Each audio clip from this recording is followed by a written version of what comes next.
Isso. Vamos lá. O que é que você queria Então, saber? eu queria saber assim, como foi que veio essa ideia de você de começar a escrever sobre o Paulo Abel e também estimular outras pessoas a escreverem, né? Como no caso, eu acho, suponho que o Gabriel, né, também começou. Aham, o Gabriel é uma espécie de efeito colateral. Então é assim, havia na Fundação Demócrito Rocha aquela coleção Terra Bárbara, que, salvo engano, foi criada, foi pensada pelo Lira Neto. Né? Esse Lira Neto que é hoje muito famoso, que escreve biografias e tal, ele trabalhou durante um tempo na Fundação Demócrito Rocha. A primeira biografia que ele escreveu foi publicada lá, que é a biografia do Rodolfo Teófilo. E ele e o Vercilo Monte trabalhavam nessa colação Terra Bárbara e nós nos conhecíamos, os três. Coisas da época, né? Quando eu entrei na graduação, a gente tem mais ou menos a mesma idade. Então o Lira entrou na graduação em letras na UES na época.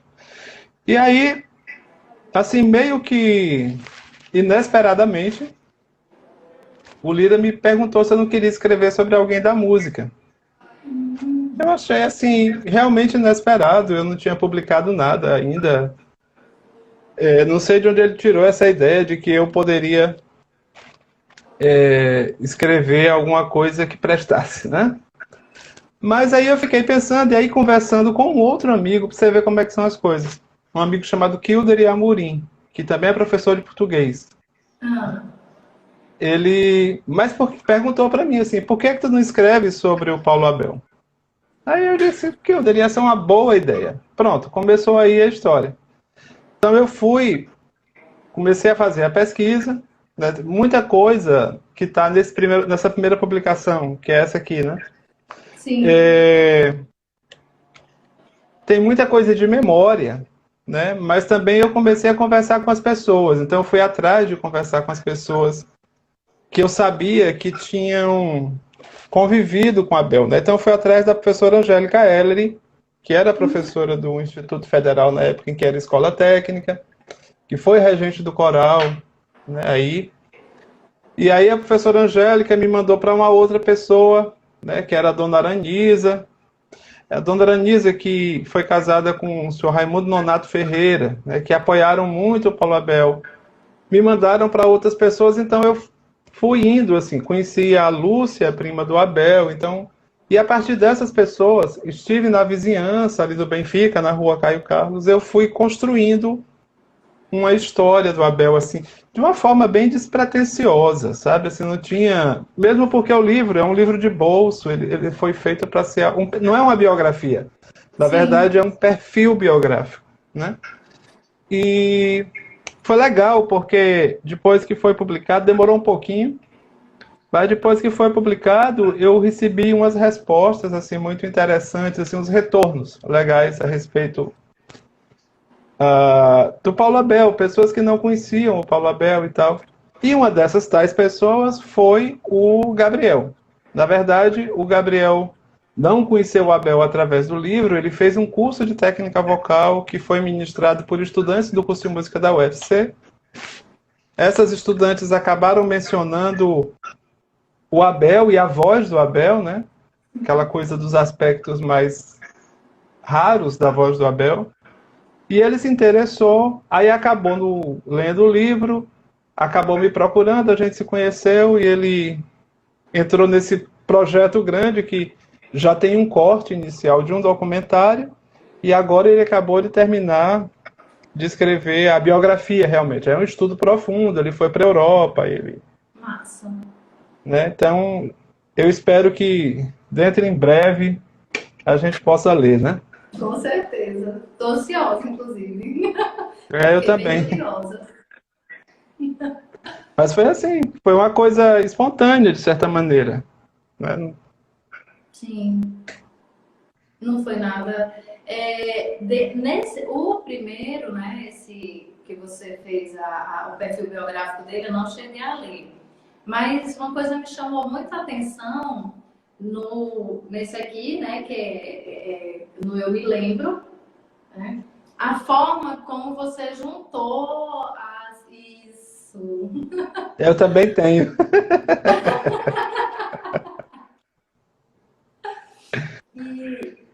E A forma eu como eu juntei.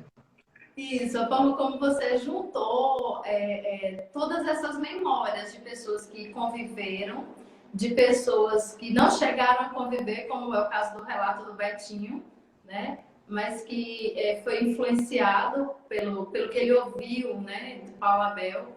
E me deixou assim bem intrigada de como é que também veio essa ideia de assim, gente, eu vou juntar tudo isso e vou fazer esse livro, porque ficou muito massa.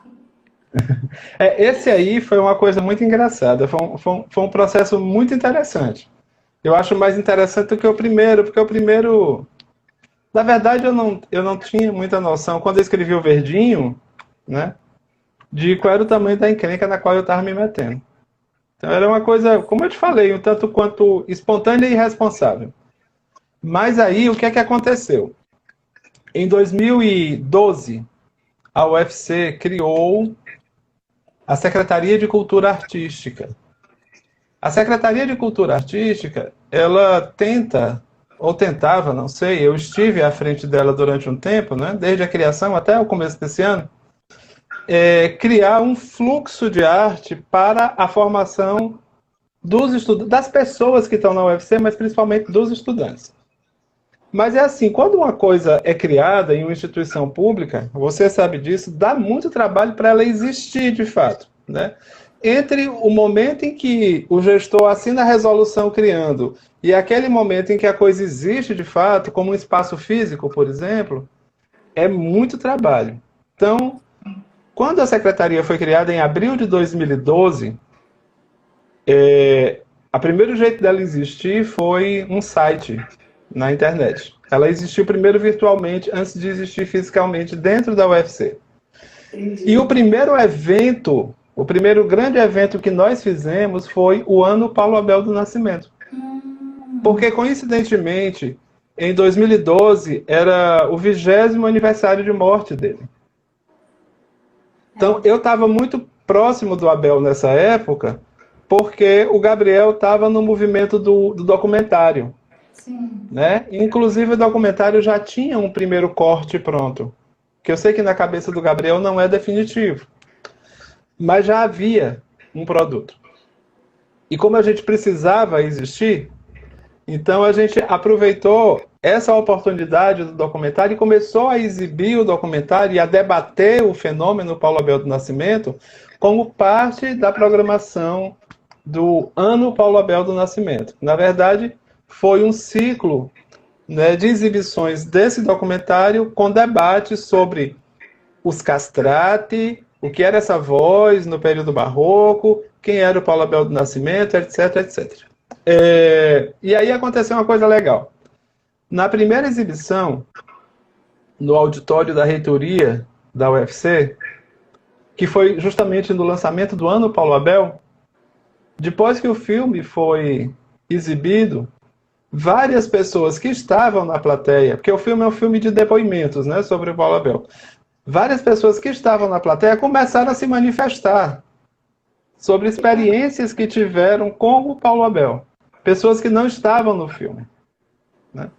Então, esse livro, com exceção da professora Isaíra, é um livro que é escrito por pessoas que não estavam no filme, mas que tinham alguma coisa a dizer a respeito do Paulo Abel. Sim. Então foi daí que nasceu a ideia, e aí eu fui conversando com as pessoas e fui juntando os depoimentos. Exatamente. Tem uma história muito bonita que é de uma jornalista que se hospedou na casa da Isaíra quando a Isaíra morava em Brasília e que ficou encantada com a história do Paulo Abel e escreveu um texto que foi publicado na Espanha. E esse livro traz uma tradução, traz o texto original e a tradução. Eu sabia da existência. Então também tem o depoimento das pessoas que não participaram do filme, mas tem outras histórias. O Gabriel organizou uma cronologia, né, dos principais Incrível, eventos da carreira do Abel. poxa. Foi assim. É, foi... Foi assim. Foi. Oi. ficou muito legal. Essa que você falou é a Ângela Helena Palacios, né? A Isso, Tempestade exatamente. Extraordinária de um Castrate Brasileño, né? Que Isso, vem esse em mesmo. espanhol. Isso, a tradução. Eu li, eu tava aqui só com... Ui, acho que teve aqui um É, probleminha. Gente, pronto, deixa eu só dar voltou. uma olhada aqui rapidinho, que eu acho que teve um...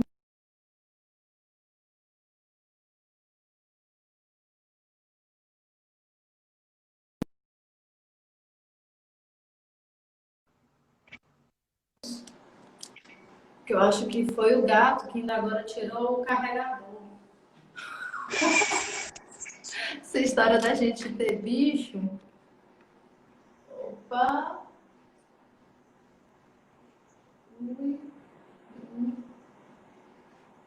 Pronto. Vou deixar aqui, acho que ele vai dar certo. Então, eu queria depois, assim, se der para você falar um pouquinho, né? Até da tua experiência mesmo com ele. Porque, assim, pelos depoimentos que eu li nesse livro, né? O carisma dele, né? Ele parecia ser uma pessoa muito, muito carismática, muito alegre e sem contar essa voz maravilhosa, né? Como é que eu posso dizer? Única. Como acho que em um dos relatos que coloca, acho que era do Samuel Kerr, ele fala também dessa voz única, né? Ele vai tinha Sim, também essa voz sim. única, né? Não era a voz do Paulo Abel. Se você pudesse falar um pouquinho dessa tua experiência aí com ele, ia ser bem legal.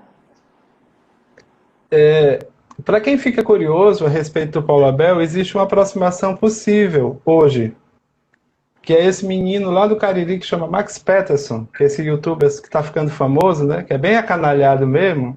Aquela Sim, era a energia do Paulo Abel, assim, aquela pegada acanalhada. Aquela sedução de cearensidade, assim, a gente que é cearense, a gente olha e morre de rir e se identifica, né? Era isso, o Paulo Abel era daquele jeito, né? Coincidentemente, esse rapaz está na França também. Mas a história do meu contato com o Abel é engraçada. Porque antes de conhecer o Paulo Abel, eu ouvia muitos rumores a respeito de alguém que eu nem sabia que se chamava Paulo Abel. Isso foi em 1984, eu tinha 17 anos de idade e fui cantar no coral da UFC. Então eu estava lá no coral da UFC chegando, né? O grupo já estava junto há um certo tempo. Quando eu entrei, entraram poucas pessoas, acho que umas 4 ou 5 pessoas no máximo, de cantores novos, para um grupo que tinha mais de 30, quer dizer, era um grupo muito coeso já. Então, assim, você leva um tempo para se enturmar, né, nesse processo.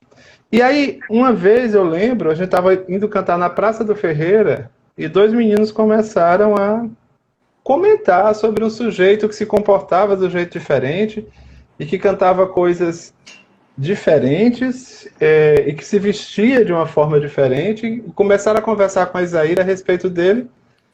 Eu estava passando por perto, eu não pude evitar de ouvir a conversa alheia, sim. mas como era conversa alheia, eu não fui atrás de saber do que se tratava. Eu fiquei na minha, digo, nossa, que, que conversa legal, né? Mas pronto, passou. Aí, algum tempo depois, eu, muito enxerido, fui fazer um curso de regência com o maestro Hernani Aguiar. Nessa época, eu já era secretário do coral da UFC, eu tinha uma bolsa. Trabalhava na Pró-Reitoria de Extensão para ajudar a professora Isaíra a produzir algumas coisas. E aí, o professor Hernani Aguiar veio aqui no começo de 85. Então, lá estávamos nós, e na primeira aula de regência dele, ele começou a comentar sobre o Paulo Abel. Se ele disse o nome, eu não percebi, e quando eu percebi, a conversa já estava em curso, e era a mesma coisa. Essa figura fantástica, né? Meio misteriosa. E eu lembro que o Hernani falou assim, não, tem um outro cara que canta como ele, mas esse é deficiente físico. Ele usou esse termo. Eu disse, nossa, que história é essa? Fiquei curioso, né? Mas eu não sabia que a pessoa de quem se falava se chamava Paulo Abel Eu sabia que era uma pessoa muito diferente por essas coisas que eu ouvia, mas ficou por isso mesmo. No segundo semestre desse mesmo ano, eu estava na Pró-Reitoria de Extensão lá, fazendo os meus serviços de bolsista do coral, datilografando alguma coisa e tal, e de repente entra alguém.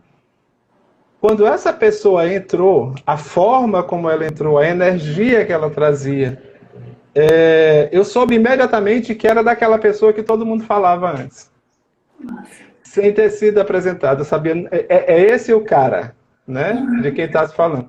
Aí eu soube que o nome dele era Paulo Abel e tal. Então foi assim que eu o conheci. Já tinha todo um mistério, já tinha uma espécie de expectativa. E um dia o Paulo Abel apareceu de bermuda, chinela havaiana, uma chinela azul. Ele andava assim, rebolando a chinela, assim, meio fazendo zoada, falando alto, com uma bolsa, dessas bolsas de viagem, Sim. que ele trazia cheia de bugiganga, né? Duty free, da perfume, chocolate, essas coisas, que ele saía vendendo, ele saía revendendo mesmo, ele não tinha nenhum problema em ser sacoleiro, entende? Porque ele queria recuperar o que ele gastou de dinheiro de passagem, essas coisas. O Paulo Abel não tinha nenhum constrangimento, né, com relação a essas questões que às vezes as pessoas têm pudores, né? Assim, não, ele não tinha isso, ele não era assim. Então, de repente, eu estava lá e ele chegou, e daí a pouquinho a gente já estava num movimento de aproximação. Porque eu sou muito tímido, eu sou muito quieto, e o Paulo Abel é essa pessoa muito expansiva, assim e tal, né? E ele ia tirando logo intimidade, ele ia tirando logo onda com a sua cara, pegava uma característica sua e debochava, assim, fazia isso Entendi. muito. Espontâneo. Virava o seu amigo de infância, assim, seu melhor amigo de infância em 5 minutos. E foi assim que começou.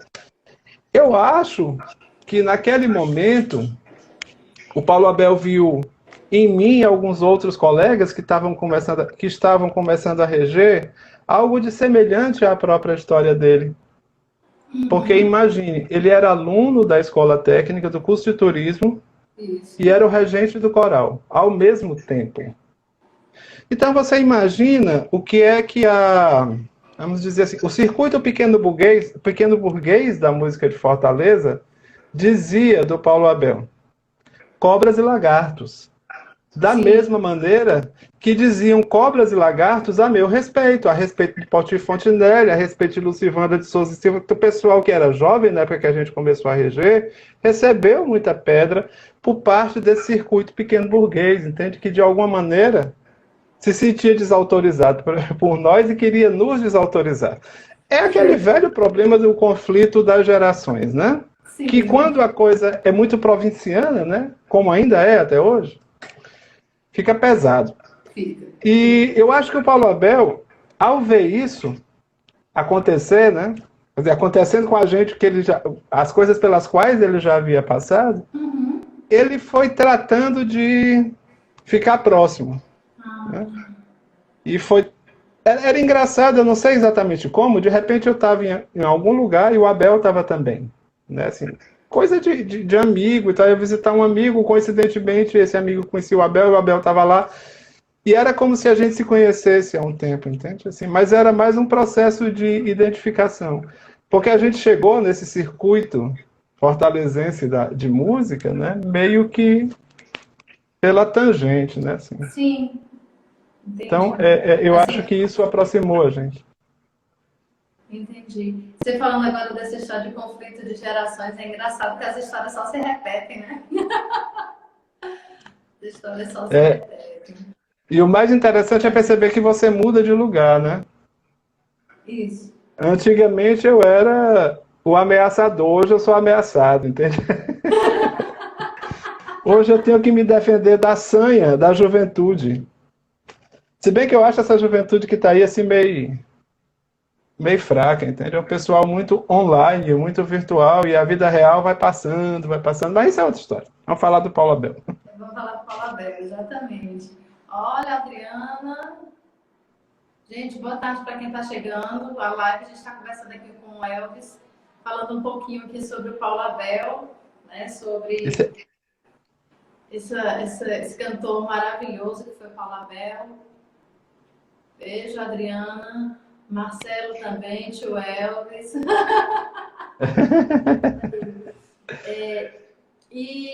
Você falando aí desses encontros, né? Nesse livro eu me lembro, tem um relato do André que ele fala que vocês estavam ensaiando na casa dos pais dele, né? Na casa dele, e aí chegou o Paulo Abel com o Prata, se não me engano, e com a tia Lucille. Né? Isso. E aí ele falando assim de como ele chegou dessa forma, assim, todo que estava com fome, que queria comer, né? Que estava ali. E depois ele vai dar, eu achei bem interessante no depoimento do André, foi quando perceber do Paulo Abel, né? Quando ele fala já da apresentação que ele estava fazendo na casa Macedo nas bodas, né? E o Paulo Abel fala da voz dele e que gostaria de ouvi-lo depois melhor. Qual a sua impressão dele agora, tirando essa impressão desse contato, a impressão dele como músico, né?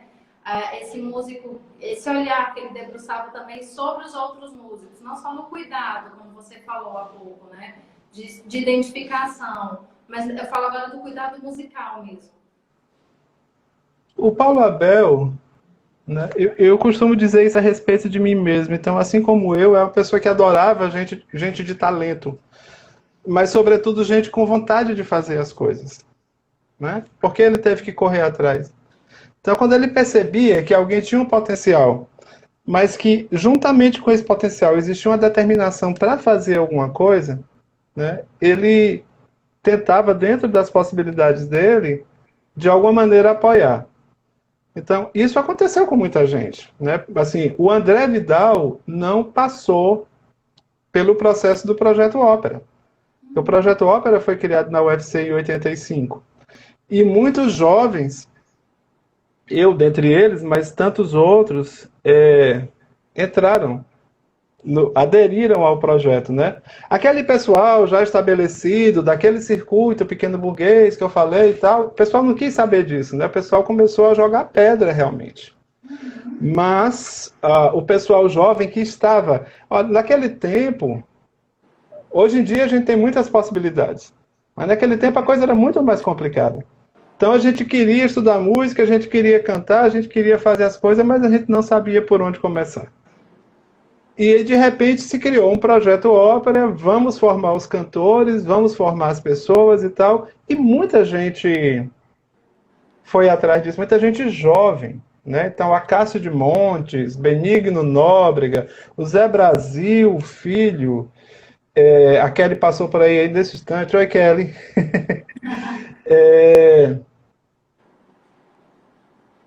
O Ricardo Pinto, Ricardo Pereira, quer dizer, havia um grupo, Gisele Castro, muita gente que recebeu muito acompanhamento do Abel. Né? Então, assim, de repente, essas pessoas tiveram, algumas até com mais proximidade do que eu, é bem verdade. Mas ele tinha muita dedicação e muita atenção, né, para com essas pessoas. Ele, inclusive, nessas idas e vindas dele da Europa para cá, ele ficou muito próximo do pessoal do Coral do Povo.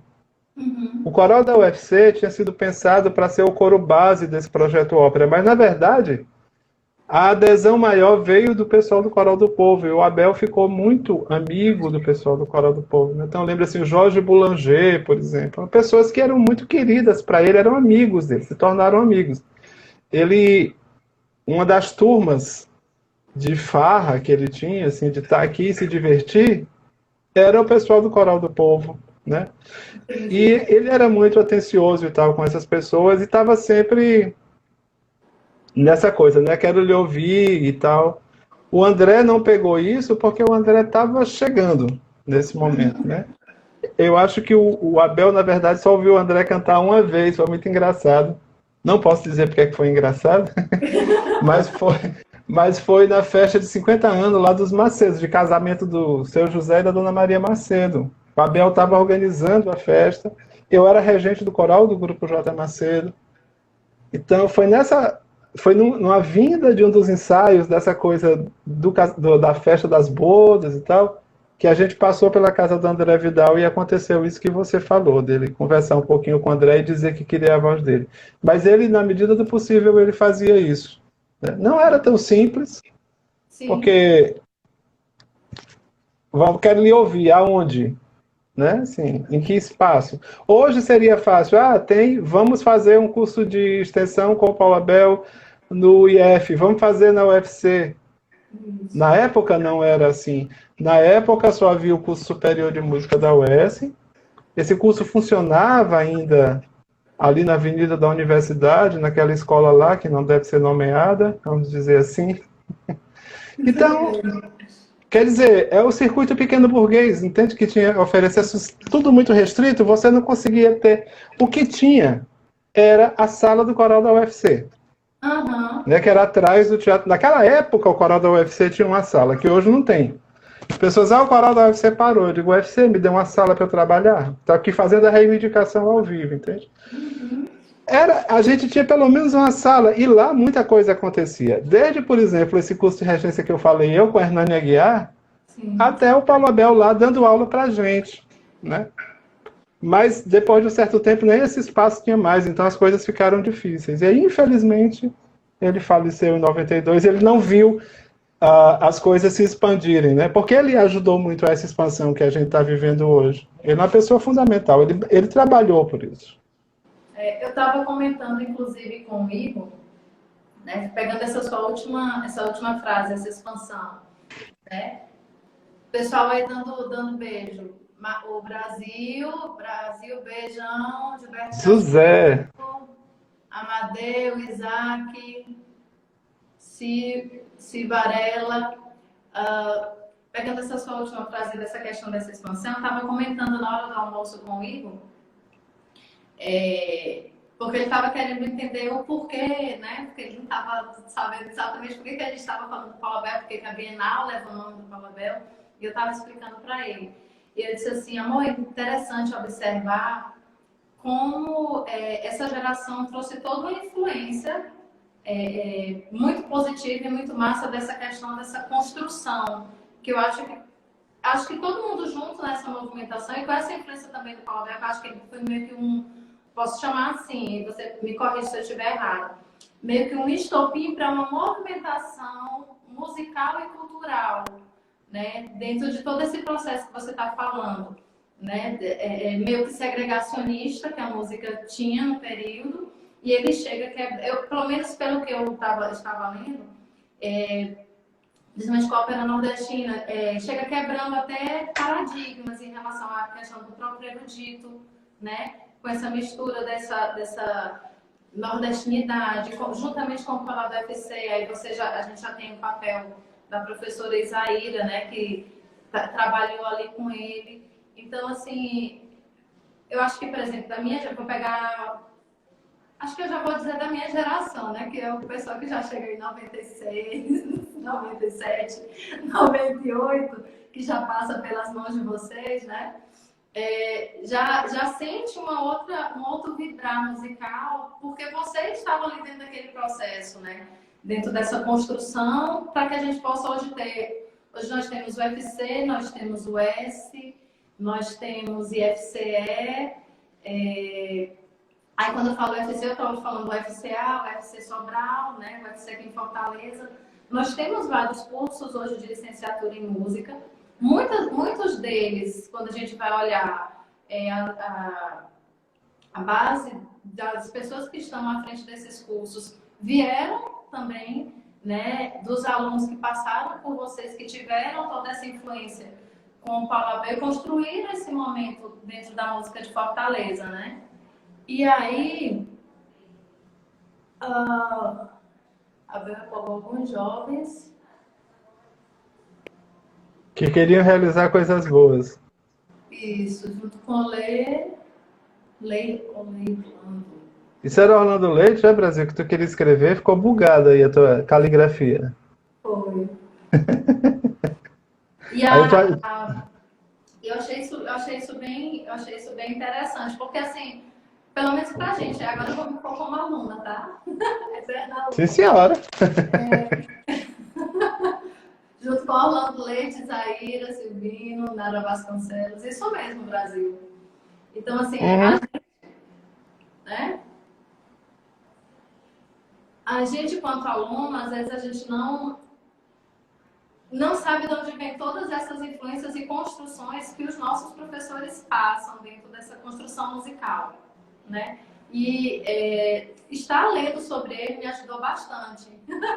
Até entender, mesmo, por exemplo, quando eu vejo o Edwin falar da movimentação coral em Fortaleza, na década de 80, década de 90, né? Tipo, essa Uhum. tava... E aí, quando a gente se depara com uma pessoa como o Paulo Abel, eu fiquei assim, tipo, fervilhando essas últimas semanas de curiosidade, doida pra saber o que, é que o Gabriel escreveu. Eu também tô, mas eu não vou pedir para ler Antes oficiosamente, não. de curso de graduação, isso é o Yuri de Abreu, curso de música. Entretanto, me pergunto se a modalidade amplamente ofertada na licenciatura de fato está formando professores. Tá não, mas tá não, tá não. O Yuri é meu orientante de doutorado, né? Então ele fica com essa arenga aí. Se você quiser que eu responda, eu comento e ainda Pode faço o link responder. aí. Enfim, é que eu fico agoniado com a história do tempo do Instagram, porque a conversa vai ficando boa. Eu vou perdendo as estribeiras, vou falando o que deve e o que não deve, aí é que a coisa fica boa mesmo, né? Então, como o Brasil estava dizendo aí, o Paulo Abel, ele empolgou muita gente. Porque imagina só o desespero da professora Isaíra Silvino tentando fazer um coral nordestino, né, um coral brasileiro, cantar música brasileira, chegar em cima do palco e usar aquele espaço com as possibilidades que ele oferece, sem a pretensão de ser teatro, mas de ser um espaço vivo, né, no qual as pessoas se manifestassem a sua energia criativa, era isso. Então Sim. imagina o desespero dela fazendo isso sozinha. Aí de repente chega, né? Chega essa energia chamada Paulo Abel do Nascimento e se junta com ela e aí inventa um projeto ópera. Quer É uma dizer, explosão.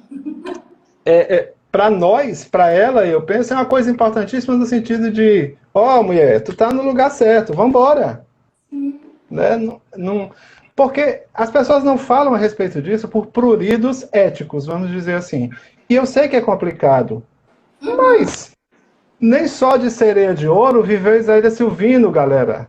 Essa pessoa que recebe a sereia de ouro hoje, que merece receber outros troféus até mais importantes do que esse, mas tudo bem, a sereia de ouro tem o seu valor, ela merece isso, ela recebeu muita pedra. Então você vai ter gente consagrada, grandes medalhões do canto coral local, dizendo assim, reger Noite dos Mascarados é muito fácil, eu quero ver reger o Mozart. Que é isso que a gente chama de hábitos conservatorial, né? Hoje a gente ganhou nomes acadêmicos para uma coisa pequena e mesquinha, que na verdade refletia um certo ressentimento, porque o coral da UFC tinha público. O coral da UFC lotava o teatro quando se apresentava, e as pessoas ficavam inconformadas com isso. O coral da UFC tinha gente jovem cantando. Quando eu participei da seleção, na seleção para mais de 100 pessoas, passaram 5 ou 6, como eu falei antes. Então, assim, isso incomodava, porque não era aquela música da geração anterior, do povo antigo, que não queria largar o osso, entende? Que não queria deixar você viver em paz, fazendo o seu Luiz Gonzaga, entende? Dando para ele o devido valor. Então, assim, de repente você vive esse cenário, olha, você pensa, imagine que quando eu, Poti, Vandinha, a gente começou a reger, professores estabelecidos do cenário local foram aos jornais falar mal da gente, dizer que era um desrespeito para com a música. Sim, Jornal O Povo, está na dissertação de mestrado do Erwin Schrader. Isso é história. Isso não é ressentimento. A gente precisa falar a respeito disso porque pessoas como o Paulo Abel, que vem de uma origem humilde, como eu também vim, que não tem dinheiro para pagar essas escolas pequeno-burguesas de música, de repente conseguem alguma coisa. Essas pessoas incomodam muito. Incomodam porque elas acabam acrescentando um quê de profanidade, tem um quê de profano numa coisa que não nasceu para ser sacrossanta, que é música, entende? Música é uma coisa para ser assim das pessoas, para estar aí. Então, nessa cena, havia efetivamente um apartheid, né? Essa coisa pequena burguesa que ou você se adequava a ela ou você não prestava. E as pessoas tinham influência para ir ao jornal e fazer esse tipo de coisa. De repente o Abel chega e, com o poder simbólico que ele havia adquirido por ter vencido lá fora, como ele mesmo gosta de dizer, começa a nos autorizar. Isso é importantíssimo. Né? De repente você percebe que tem alguém que acredita em você. E que já foi pobre lascado como você um dia e que está lá abalando Europa, França e Bahia, né? Como o pessoal fala. É de uma importância histórica fantástica. Agora, a preocupação do Yuri, né, que é professor aí do sistema público, da rede estadual, estão formando professor de música? Não estão. Ainda não. Quer dizer, não como a gente gostaria, né? A gente está formando sim, mas essa formação ela ainda tem algumas amarras, que é a gente não reconhecer o tempo e o espaço em que a gente vive. Não existe mais espaço para essa música cortesã do século XIX, calcada no repertório alemão. Bach, Mozart, Haydn, Beethoven. Não existe, nem na Europa existe isso. As pessoas não sobrevivem mais de tocar isso.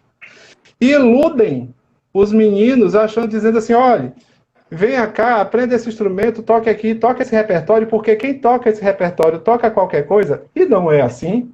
Porque quem toca esse repertório, por exemplo, não toca música oriental. Quem toca esse repertório não necessariamente toca música africana. Quer dizer, tem todo aí um cerceamento pequeno, mesquinho. E iludem os meninos achando que eles vão viver de tocar. E aí, né, das entrelinhas, tem um discurso que é, bom, se não der certo você viver de tocar, você pode dar aula. Você tem aqui um título de licenciado. Então, o diploma de licenciado é uma espécie de aval para um plano B. Que se você não der certo como músico, você vai fazer. Então, não me causa espanto quando recentemente, numa disciplina do curso de música da UFC, a gente pergunta para os estudantes quem quer ir para a escola pública trabalhar? E ninguém quer. Ninguém. No máximo, se for para a escola, vamos para a escola de música, escola especializada. Ou vamos para projetos do terceiro setor. Mas escola, que é onde está todo mundo, escola que é onde está o pessoal pobre da periferia, né, que passa necessidade, cada vez passa mais necessidade nesse país, as pessoas não querem isso, as pessoas não querem se comprometer a isso. Elas não podem, elas não querem se comprometer com isso, porque também elas não vieram de lá. Sim. Elas não se reconhecem. Sabe? Então, assim, existem estudantes que têm histórias mais difíceis? Existem. Eles estão lá e estão em vários cursos de licenciatura. Normalmente, esses estudantes têm uma percepção mais, vamos dizer assim, eu não diria precisa, mais apurada do momento e do lugar onde eles vivem. Então, é mais difícil eles se deslumbrarem com essa coisa glamourosa de cantor de ópera, entende? Porque isso causa um certo... Música é uma coisa muito bacana porque ela te leva para um outro mundo, né? Você começa a ouvir uma coisa que sonora e sua cabeça vai entrando ali. O problema é que isso, de repente, pode te impedir de fazer uma leitura mais precisa, no sentido de você saber para que você faz música. Sim. A serviço de quem você coloca a competência musical que você adquire. Agora, assim, a corte que a gente tem hoje, né, é essa corte aí de gente que toca fogo em árvore, que queima a Amazônia para ter lucro, né? Porque são os que têm poder hoje em dia, né? Os reis, os imperadores foram substituídos por essa gentalha. E eu não quero ser mestre capela dessa galera, não. Então, eles não querem trabalhar para esse pessoal. Né? Assim, eu acho que a gente não deve formar profissionais com essa perspectiva. A gente deve formar pessoas que sejam agentes da história na qual eles estão inseridos. Né? Isso. Então, existe uma história de opressão muito grande, dentro das próprios estabelecimentos escolares, e muitas vezes o professor, que é um agente dessa opressão, não se percebe oprimido. Então esse é um jogo muito perverso. Agora o Paulo Abel sabia disso, entende? E o Paulo Abel, o deboche, porque as pessoas falam do Paulo Abel, muito essa coisa, o Paulo Abel era muito debochado e tal, aquela coisa toda. Era uma forma de se rebelar também, entende? Era um jeito muito moleque de dizer, olha, ele dizia, tem uma entrevista dele, a única entrevista dele assim mais longa que tem em vídeo, foi feita na TVE, que ele diz assim, o termo é esse, essa mediocridade do rei na barriga e tal. É essa mediocridade do rei na barriga. Sim. E aí tem, né? Zilhões de pessoas espalhadas querendo ter acesso à música e morrendo de medo. Né? E quando tem acesso, tem que ser aquele acesso pré-estabelecido, né? Do Der Kleine Nachtmusik, né? A pequena serenata noturna, que o pobrezinho do Mozart deve ter se arrependido muito de ter escrito aquilo. Quem é que estão perguntando aí?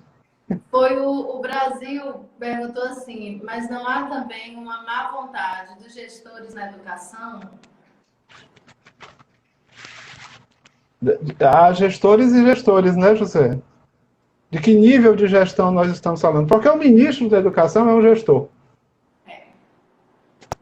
Dona Zefinha, diretora da escola, sei lá, aqui do Bom Jardim, eu moro aqui perto do Bom Jardim, também é uma gestora.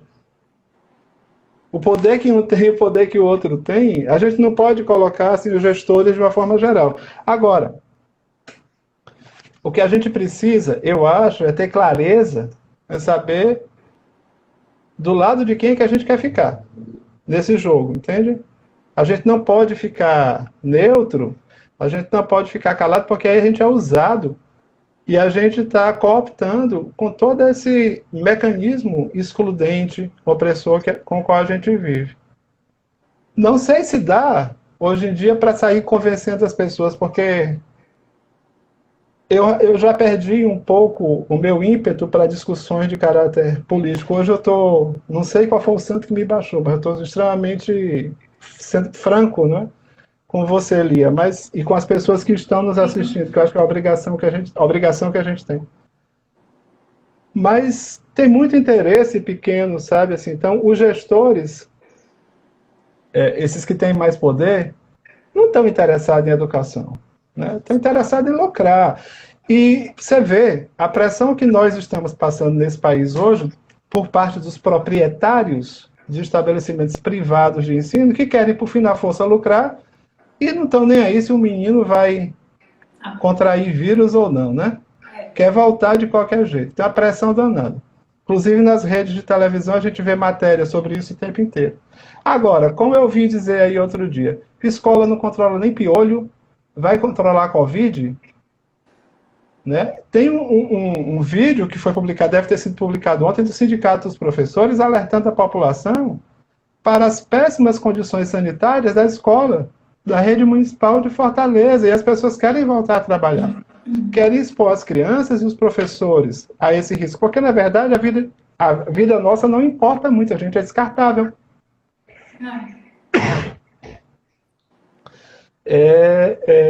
Mas assim, né? A gente fala isso tudo, mas é com a esperança de que a gente... Se eu não tivesse esperança, eu não falaria. Sim. Mas com a esperança de que a gente pode chegar em algum lugar, sabe? Que a gente pode olhar para pessoas como o Paulo Abel, que são inspiradoras, né, nesse sentido. E correr atrás e fazer o melhor que a gente pode, porque a obrigação da gente é fazer o melhor que a gente pode.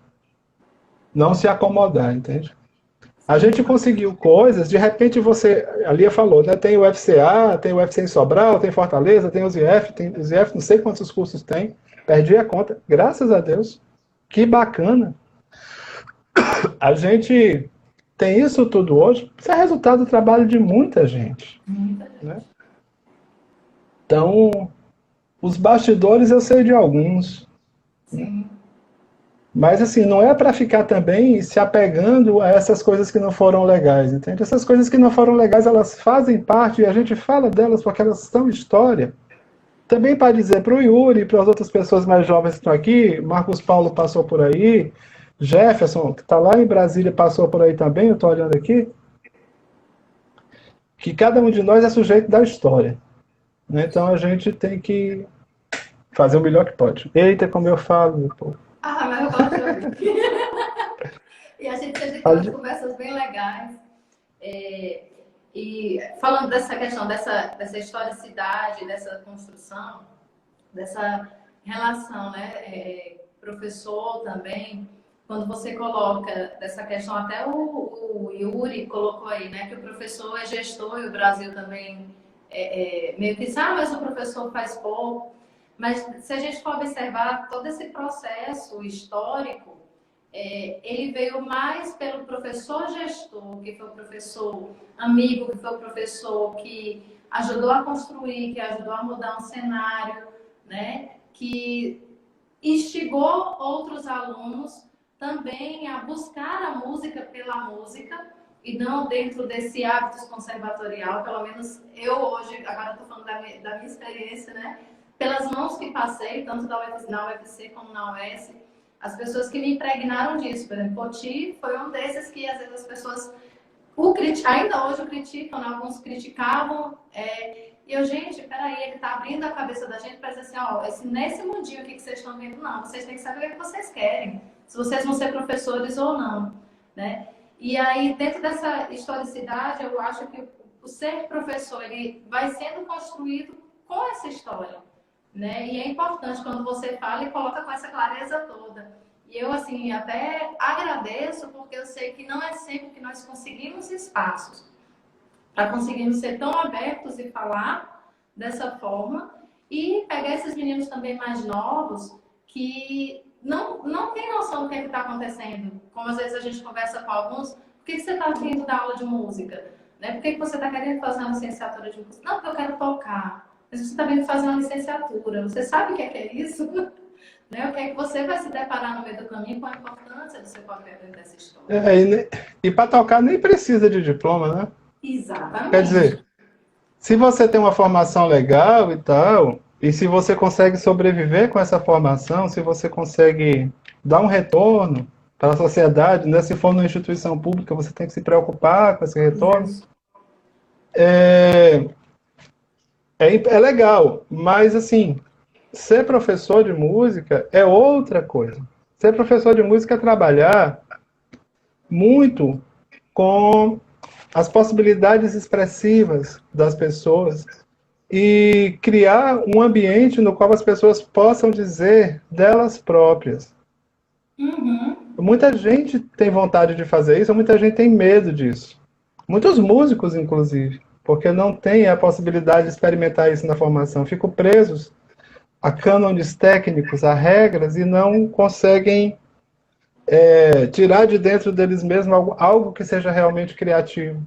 Porque isso exige muita exposição. E isso, a gente, enquanto professor, a gente tem que criar condições para que isso aconteça. Agora, sobre essa coisa de ser criticado, de receber pedra ou não, só é criticado quem faz, né? O único jeito de você não ser criticado é não fazer. Agora, entre fazer e não fazer, vamos fazer, né? Porque há coisas que precisam ser feitas. Quer dizer, eu não sei se as coisas que eu quero fazer ainda são as coisas mais importantes para o tempo em que eu vivo, mas são as coisas que eu quero fazer. Então a gente precisa também ter um mínimo de sinceridade com isso e se arriscar, dar cara a tapa, ir lá e fazer. Né?